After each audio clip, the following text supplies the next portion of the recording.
from the Holy Gospel according to Luke. That very day, the first day of the week, 2 of Jesus' disciples were going to a village 7 miles from Jerusalem called Emmaus, and they were conversing about all the things that had occurred. And it was while they were conversing and debating, Jesus himself drew near and walked with them, but their eyes were prevented from recognizing him. He asked them, "What are you discussing as you walk along?" They stopped, looking downcast. One of them, named Cleopas, said to him in reply, "Are you the only visitor to Jerusalem who does not know the things that have taken place there in these days?"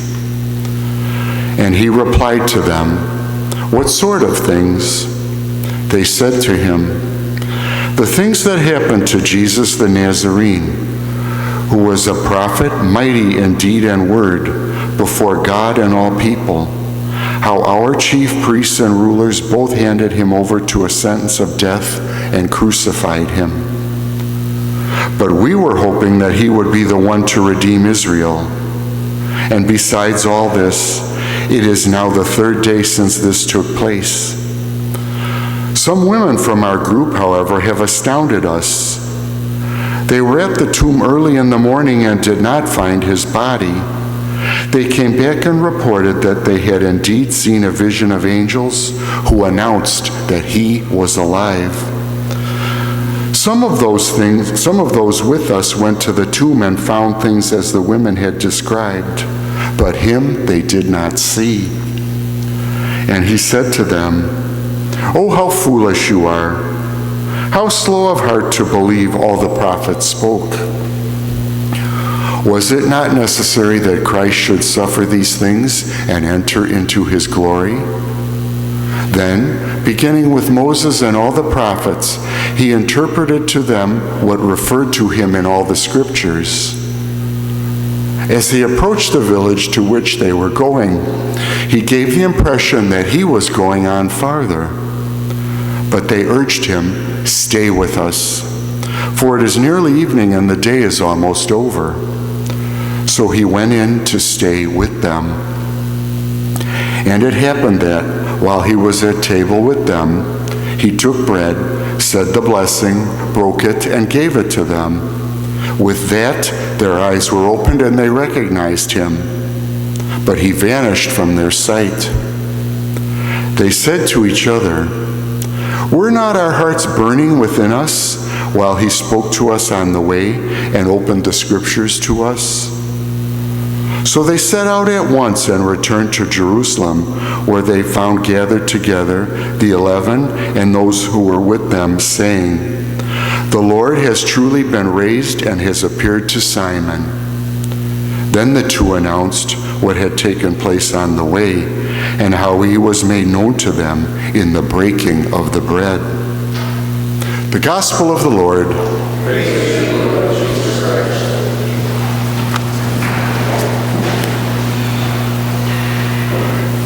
Good afternoon. It is good for us to be here. Today we celebrate the 3rd Sunday of Easter. There are 6 Sundays of Easter leading to Pentecost.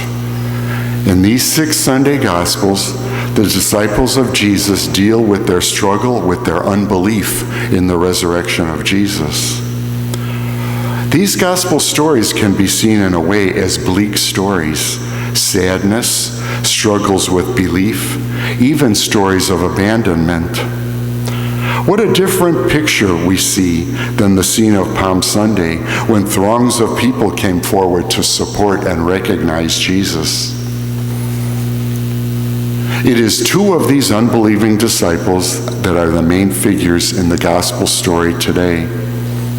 We meet Cleopas and another disciple who is unnamed. Could it be his wife? Cleopas gives an excellent summary of the public life of Jesus.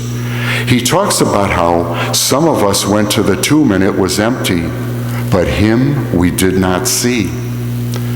Hearing this can make us conclude that the purpose of their journey in this gospel story can be summed up as, "We did not see him, so we are leaving."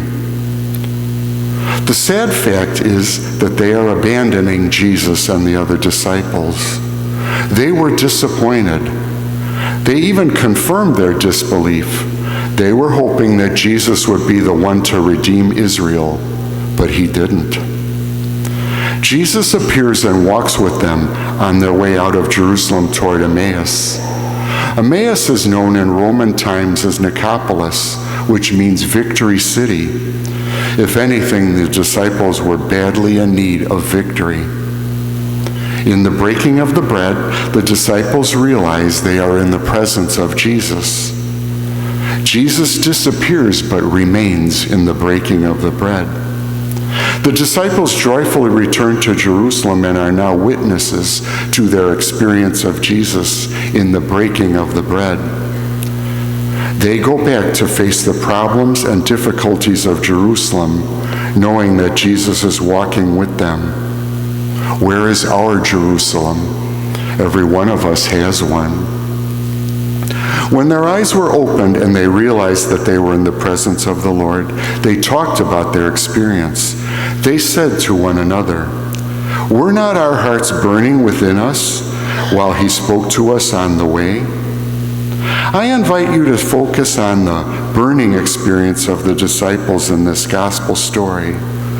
This burning experience can be described as a restlessness and excitement as they move from unbelief to belief. We are here today as believers because of choices made by ourselves or by others. St. Augustine wrote, "Lord, you made us for yourself. The heart is restless until it rests in thee." The restless heart described by St. Augustine, the burning heart described by the disciples in the gospel, can be realized and seen as a model of conversion. We are all called to develop a burning, restless heart that will take us to be tomorrow where we are not today.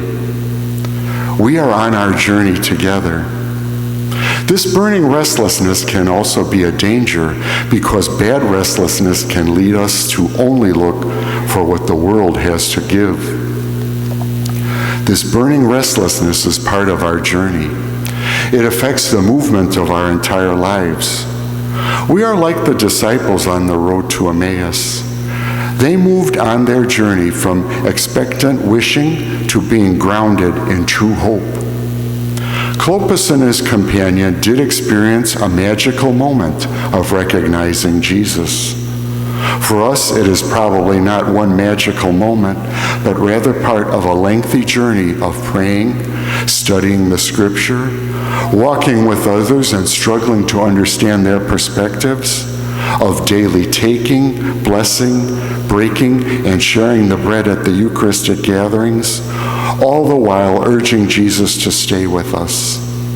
Jesus may seem hidden from us at times. He was walking with Clopas and his friend, and they didn't even realize it. This moment and journey to recognize Jesus and stay close to him is our offering in life.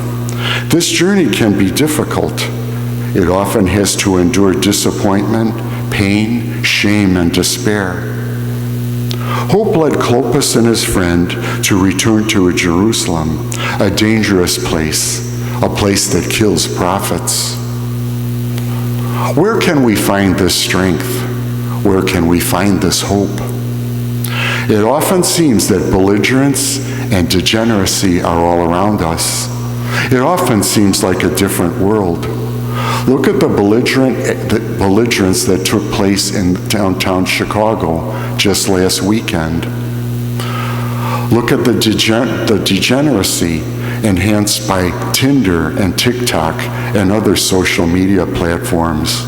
The social media platform TikTok was developed by engineers in China to target the pleasure-seeking, addictive aspects of brain chemistry.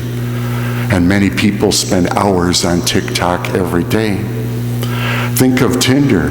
Tinder is the platform you can go on and find a friend anywhere in the city for what we used to call a one-night stand. These things are only some of the things we have to journey through. How can we get through these things, these degenerate times? We can look for goodness, holiness, and love that is on the journey along with us. We can find goodness, holiness, and love right in our own families and people we know in our lives. I'd like to tell you about my sister Ann and her husband Reagan. They raised their family in Houston, Texas. I have 3 nephews that are 2 years apart. And this happened many years ago when cell phones were just coming into being. The boys were just tots then. I think they were 2, 4, and 6. Well, one of my nephews got a hold of my sister's phone when they were in the car going somewhere and pushed a button, and it dialed our house. I answered the phone and I said, hello, hello. They couldn't hear me, but they were in the car with the boys. They didn't have the radio on or anything, and I thought, I'm going to just listen and see what's going on. I was in the car with them, but they didn't know it. And they were laughing and telling stories and singing, and they were having such a beautiful,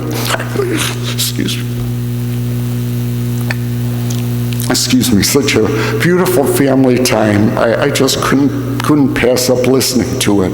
But what I'm talking about is this was their Emmaus. This was their time of family love. Jesus was right there with them. We have goodness in our families, in our lives as part of our journey all around us. We all have an Emmaus. Jesus is walking with us. We may not even be aware of it. We have the opportunity as part of this journey of goodness, strength, and holiness at every Mass. In the Eucharist, we break bread and share in the goodness of God. We take God into ourselves. We have the opportunity of prayer on our journey. Our hearts are made to rest in God. We can count in this restlessness to lead us to deeper prayer as part of our journey. The experience of prayer can transform us and will not leave us empty-handed. By inviting Jesus to stay with us on our journey, we can put aside our meaningless wishes and become aflame with hope. The Jesus that we thought we knew vanishes, and the risen Christ remains. May God continue to bless us.